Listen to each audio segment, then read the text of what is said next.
We guide you through how to delete your watch history on X, Twitter.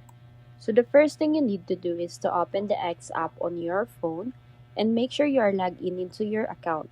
Then tap your profile icon in the top left corner to open the side menu.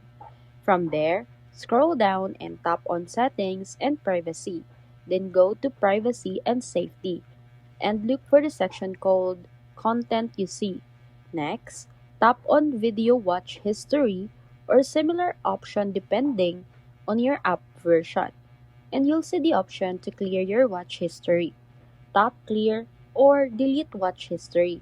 Then confirm your action when prompted, and just like that, your video history is removed. If you want to stop X from saving your watch activity in the future, simply toggle off the watch history tracking option in the same section. So that's it.